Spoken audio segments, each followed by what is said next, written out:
दोस्तों, मोहम्मद सल्लल्लाहु अलैहि वसल्लम ने आखिरी नमाज जो आप सल्लल्लाहु अलैहि वसल्लम ने पढ़ाई मगरिब की नमाज थी। जुमेरात के दिन ईशा का वक्त जब आपके सहाबा इकराम अर्ज करने लगे कि या अल्लाह के नबी, नमाज का वक्त हो चुका है। प्यारे दोस्तों, आप सल्लल्लाहु अलैहि वसल्लम के ऊपर कमजोरी आई थी। आपने गुस्सा किया, आपने उठने की कोशिश की, लेकिन बेहोश होकर गिर गए। फिर होश आया, आपने पूछा, क्या तुम लोगों ने नमाज पढ़ ली? लोगों ने कहा कि ए अल्लाह के रसूल, हम तो आपका इंतजार कर रहे हैं। अभी इमामत नहीं हुई, अभी नमाज खड़ी नहीं हुई। आपने फिर गुस्ल किया, फिर आप खड़े होने की कोशिश करने लगे, फिर आप बेहोश हो गए। 3 मर्तबा ऐसा हुआ। आप समझ गए कि अब मस्जिद में जाने की हालत में नहीं है, अब नमाज के लिए खड़े होने की ताकत मेरी नहीं है। आप सल्लल्लाहु अलैहि वसल्लम ने फरमाया कि ए लोगों, अब्बू बकर से कहो कि वो लोगों को मेरी जगह नमाज पढ़ाए। हजरत आयशा फरमाती है कि मेरे दिल में यह ख्याल आया कि मेरे बाप हजरत अब्बू बकर सिद्दीक अगर रसूल की जगह खड़े होंगे और रसूल अल्लाह के जो आसार नजर आ रहे हैं, ऐसा लग रहा है कि आप दुनिया में ज्यादा वक्त नहीं गुजारेंगे।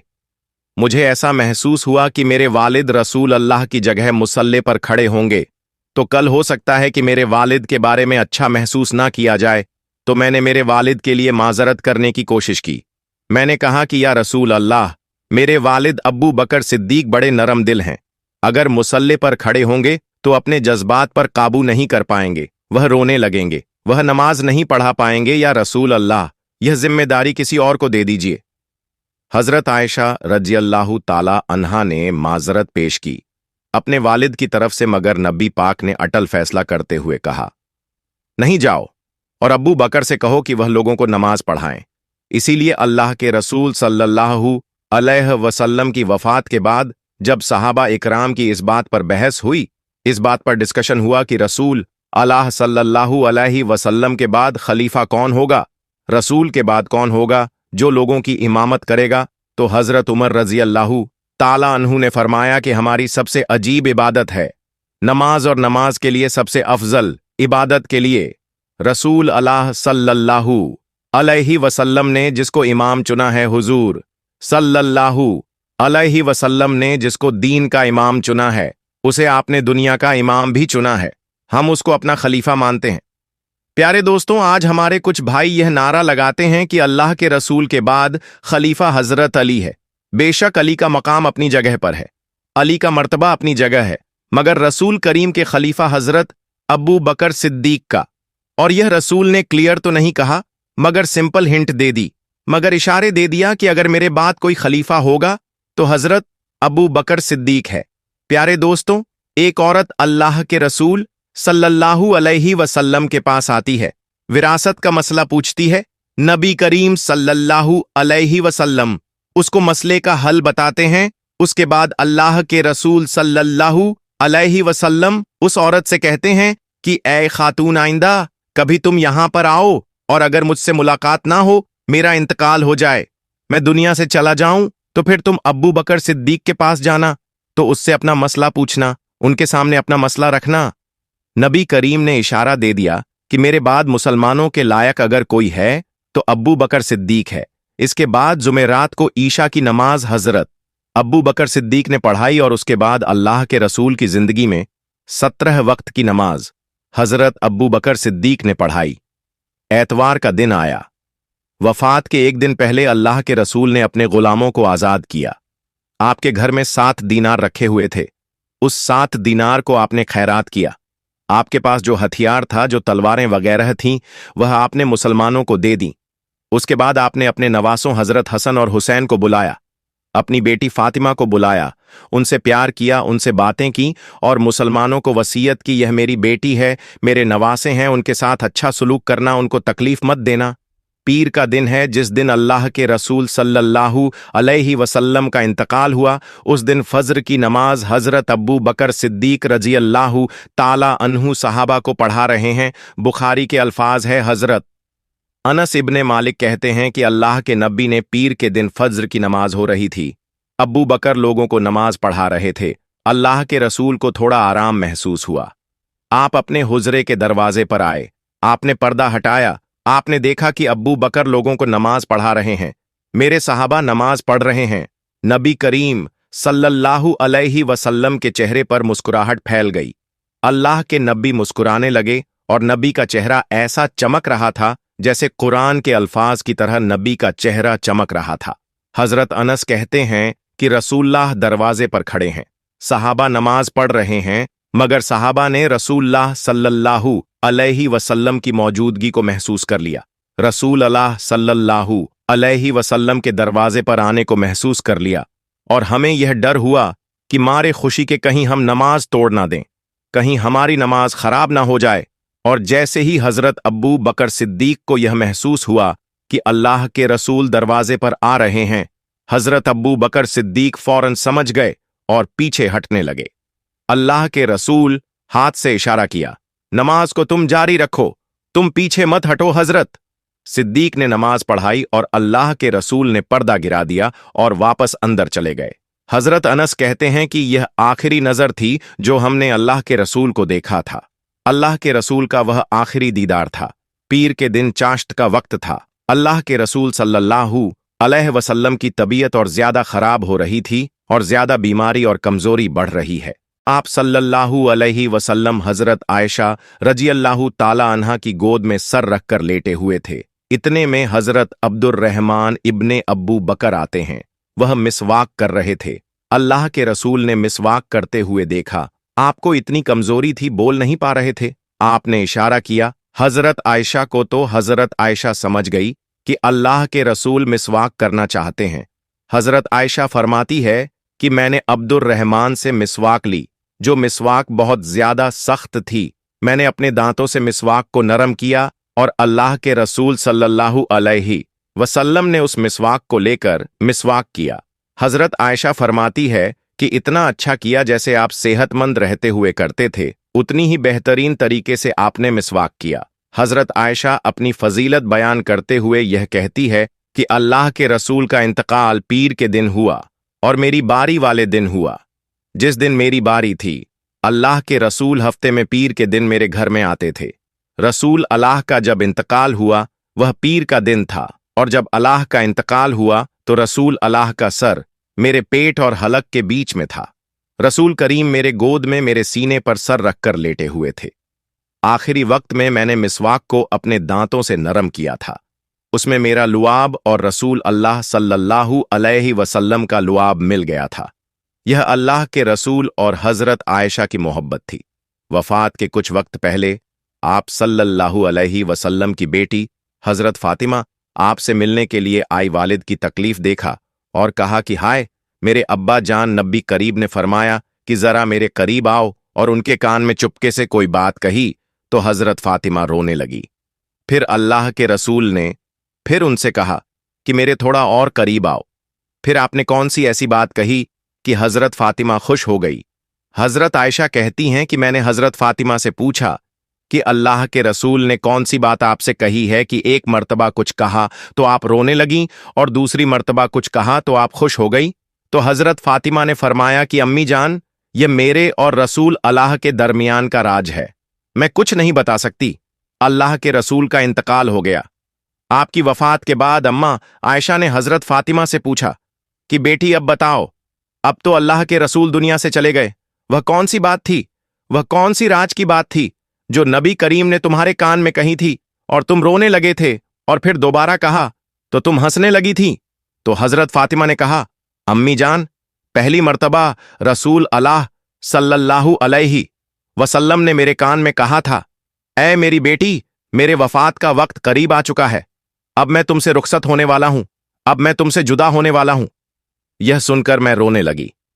फिर नबी करीम सल्लल्लाहु अलैहि वसल्लम ने मेरे कान में कहा कि ए फातिमा, सबसे पहले मेरे अहले बैत में, सबसे पहले मेरे घर वालों में, सबसे पहले मेरे खानदान में, सबसे पहले तुम मुझसे मिलोगी, सबसे पहले तुम मेरे पास आओगी। आपने हजरत फातिमा के कान में यह भी कहा कि ए फातिमा, क्या तुम इस पर राजी नहीं हो कि तुम तमाम जन्नती औरतों की सरदार होगी, तमाम मोमिन औरतों की सरदार होगी। नबी करीब सल्लल्लाहु अलैहि वसल्लम ने जब यह बात हजरत फातिमा से बयान की तो वह खुश हो गई और उनके चेहरे पर मुस्कुराहट आ गई। नबी करीम सल्लल्लाहु अलैहि वसल्लम के इंतकाल के 6 महीने के बाद हजरत फातिमा का इंतकाल हो गया। प्यारे दोस्तों, आज की इस वीडियो में हम बात करने वाले हैं कि अजान के वक्त कुत्ता क्यों रोता है। आपने देखा होगा कि अजान के वक्त खास तौर पर फज्र की अजान के वक्त बहुत ज्यादा कुत्ते रोते हैं, तो उनकी क्या वजह है, किस वजह से वह कुत्ते रोते हैं, यह हम आपको आज की इस वीडियो में बताएंगे। और दोस्तों, इसके साथ साथ हम आपको यह भी बताएंगे कि अजान के वक्त किन किन बातों का ख्याल रखना चाहिए, यानी कि जब अजान हो रही हो तो किन किन कामों को नहीं करना चाहिए और अजान के क्या क्या आदाब हैं, यह भी हम आपको आज की इस वीडियो में बताएंगे। इसलिए दोस्तों, यह वीडियो बहुत ही प्यारी होने वाली है। आप लोगों से गुजारिश करते हैं कि आप लोग इस वीडियो को आखिर तक जरूर देखिएगा। दोस्तों, वीडियो शुरू करने से पहले आप अगर हमारे चैनल पर नए आए हैं तो चैनल को सब्सक्राइब करके बेल आइकन जरूर दबाइएगा। तो चलिए शुरू करते हैं। प्यारे दोस्तों, हर कोई यह जानना चाहता है कि क्या वजह है कि अजान होते ही कुत्ते रोने लग जाते हैं और अजान पूरी होते ही खामोश हो जाते हैं, और ऐसा खासकर फज्र की अजान पर ही होता है। तो चलिए बताते हैं कि इसकी क्या वजह है। दोस्तों, अल्लाह ताला ने जानवरों के अंदर एक ऐसी ताकत अता फरमाई है जो हम इंसानों को नहीं दी है, जबकि अल्लाह ताला ने इंसानों को अशरफुल मखलूकात बनाया है, यानी कि तमाम मखलूकात में सबसे बेहतर बनाया है। लेकिन अल्लाह ताला ने इंसानों को वह ताकत नहीं दी जिससे वह आसमानों या फिर चलते फिरते शैतान बलाओं या फिर मुसीबतों को देख सके। लेकिन यह जानवर उन्हें देख सकते हैं। ये बेजुबान होने की वजह से इंसानों को नहीं बता सकते, लिहाजा वह ऐसी आवाजें निकालकर इंसानों को खबर करने की कोशिश करते हैं। तो जैसे ही अजान शुरू होती है, खासकर फज्र की अजान हो, तो जितने भी शैतान और बलाएं होते हैं वह रात के वक्त ज्यादा निकलते हैं, और अजान की आवाज सुनते ही वह तमाम शैतान और बलाएं वहां से भागना शुरू कर देते हैं। यह देखते ही कुत्ते रोने जैसी आवाज निकालना शुरू कर देते हैं।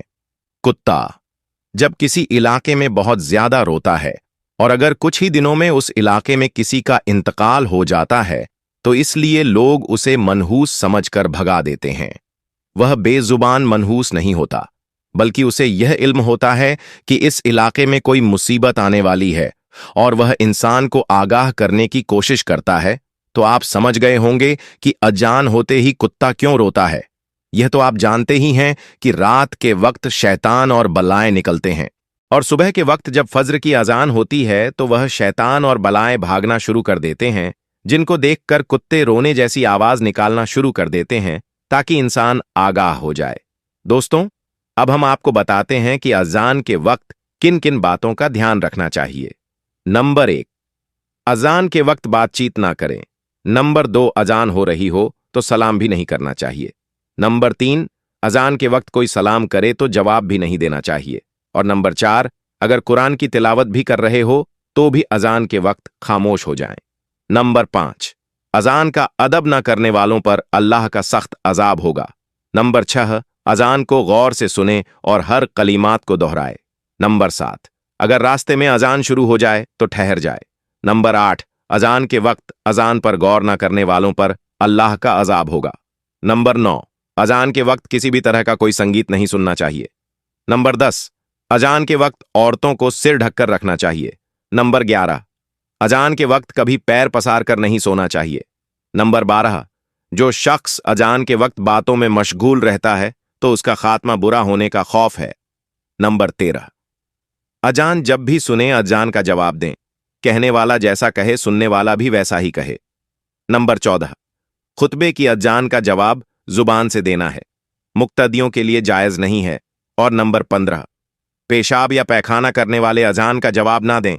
दोस्तों, अजान के दौरान इन बातों का जरूर ख्याल रखें। अल्लाह हमें और आपको इन सब बातों पर अमल करने की तौफीक अता फरमाए। आमीन सुम्मा आमीन। दोस्तों, अब हम आपको बताते हैं कि 11 कामों को करने से अल्लाह पाक घर से बरकत खत्म कर देता है। तो वह 11 काम कौन कौन से हैं, आइए हम आपको बताते हैं। नंबर 1, बिस्मिल्लाह पढ़े बगैर खाना खाने वाले के घर से। दोस्तों, ऐसे घर में हमेशा गरीबी बनी रहती है। जिस घर में हमेशा रिस्क देने वाले का शुक्रिया अदा ना किया जाता है, और जिस घर में खाना खाने से पहले बिस्मिल्लाह ना पढ़ा जाता हो। तो दोस्तों, अगर आप यह चाहते हैं कि आपके घर में बरकत बनी रहे और आपके रिस्क में बरकत हो तो जब भी खाना खाएं तो खाना खाने से पहले बिस्मिल्लाह जरूर पढ़ लिया करें। नंबर 2, बगैर वजू के कुरान पाक पढ़ने से दोस्तों अल्लाह पाक ऐसे घर से भी बरकत दूर कर देता है जिस घर में कुरान पाक को बगैर वजू किए पढ़ा जाता हो। तो दोस्तों इस बात का भी जरूर ख्याल रखें कि जब भी कुरान करीम की तिलावत करें तो वजू जरूर बना लिया करें और बगैर वजू किए कुरान पाक को छूना तक नहीं चाहिए, क्योंकि ऐसा करने से भी घर से बरकत खत्म हो जाती है। और नंबर 3, घर पर आए सवाली को खाली हाथ लौटाने से। दोस्तों इस बात का भी आप जरूर ख्याल रखें कि आपके घर पर जब भी कोई सवाली आए यानी कोई मांगने वाला आए तो उसे आप कुछ ना कुछ जरूर दें, उसको खाली हाथ ना लौटाएं। और अगर आप उसको खाली हाथ लौटा देते हैं, अगर उसके मुंह से आपके लिए कुछ बद्दुआ निकल गई तो आपका घर तबाहो बर्बाद हो जाएगा। और नंबर 4, मेहमान आने पर नाराज होने की वजह से। दोस्तों इस्लाम में मेहमान का मर्तबा बहुत ऊंचा है और मेहमान की खिदमत करने की वजह से ही प्यारे नबी सल्लल्लाहु अलैहि वसल्लम ने फरमाया कि मेहमान की खिदमत जरूर करें। तो आप इस बात का भी जरूर ध्यान रखें कि आपके घर में जब भी कोई मेहमान आए तो आप उसकी खिदमत दिल से करें और आप उसको खुश करके ही घर से विदा करें। मेहमान को नाराज करने वाले के घर से अल्लाह पाक बरकत खत्म कर देता है। और नंबर 5, माँ बाप के साथ बदतमीजी करने वाले घर से। दोस्तों अल्लाह तबारक व ताला ऐसे घर में भी हमेशा गरीबी बनाए रखता है जिस घर में वालिदैन की इज्जत ना की जाती हो, यानी जिस घर में माँ बाप से बदसलूकी की जाती हो। तो दोस्तों आप लोग भी इस बात का जरूर ख्याल रखें कि आप अपने वालिदैन को हमेशा खुश ही रखें, भूल कर भी कभी अपने माँ बाप को नाराज ना होने दें, क्योंकि दोस्तों माँ बाप की दुआ या फिर बद्दुआ वह अल्लाह की बारगाह में जरूर कबूल होती है। और नंबर 6, आमदनी से ज्यादा खर्चा करने वाले घर से। दोस्तों फिजूल खर्ची करना अल्लाह को नापसंद है, इसलिए आप उतना ही खर्च करें जितनी आपकी आमदनी हो। अगर आप अपने आमदनी से ज्यादा खर्च करोगे तो अल्लाह ताला आपके घर से बरकत खत्म कर देगा और आपके घर में हमेशा गरीबी बनी रहेगी। और नंबर 7, सुबह देर तक सोने वाले घर से। दोस्तों अल्लाह ऐसे घर से भी रहमत के फरिश्ते को दूर कर देता है जिस घर में सुबह सूरज निकलने तक सोया जाता हो। इसलिए अगर आप चाहते हो कि आपके घर में बरकत हो तो आपको चाहिए कि सुबह फज्र की अजान से पहले उठे और फज्र की नमाज पढ़े। फिर देखें कि आपके घर में किस तरह बरकत होती है और आपकी जिंदगी किस तरह बदल जाती है। नंबर 8, 40 दिन से ज्यादा ज़ेर-ए-नाफ बाल रखने की वजह से। दोस्तों इस्लाम एक पाक और साफ मजहब है और पाकीज़गी को ही पसंद करता है, इसलिए अगर कोई शख्स ज़ेर-ए-नाफ बालों को 40 दिन से पहले साफ नहीं करता तो अल्लाह इस अमल को नापसंद फरमाता है और ऐसे शख्स के घर से भी अल्लाह ताला बरकत को खत्म कर देता है। और नंबर 9, औलाद को कोसने की वजह से। दोस्तों जो शख्स अपनी औलाद को कोसता रहता है यानी कि उनको गालियां देता रहता है, और खास तौर पर जो शख्स अपनी बेटी को गाली देता है, तो अल्लाह ताला ऐसे घर से भी बरकत खत्म कर देता है और ऐसे घर में भी हमेशा गरीबी बनी रहती है। और नंबर 10, मगरिब और ईशा के बीच सोने की वजह से। दोस्तों अल्लाह ने ईशा और मगरिब के बीच के वक्त में सोने से मना फरमाया है, इसलिए दोस्तों अगर आप चाहते हैं कि आपके घर में बरकत हो तो कभी आप भूल कर भी ईशा और मगरिब के बीच ना सोएं। और नंबर 11, कुरान पाक की तिलावत न करने की वजह से। दोस्तों जिस घर में कुरान पाक की तिलावत ना होती हो तो अल्लाह पाक ऐसे घर को भी नापसंद फरमाता है और अल्लाह ऐसे घर में भी हमेशा गरीबी बनाए रखता है। तो दोस्तों यह वह 11 काम हैं जिनके करने से अल्लाह पाक घर से बरकत खत्म कर देता है और ऐसे घरों में हमेशा गरीबी बनी रहती है। तो दोस्तों अगर आप यह चाहते हैं कि आपके घर में भी बरकत हो और आपका घर गरीबी और परेशानी से बचा रहे तो इन 11 कामों को कभी भूल कर भी ना करें। दोस्तों वीडियो को लाइक करें और अपने दोस्तों में भी शेयर करें और हमारे चैनल को सब्सक्राइब करके घंटा दबा दें। अस्सलामु अलैकुम, अल्लाह हाफिज।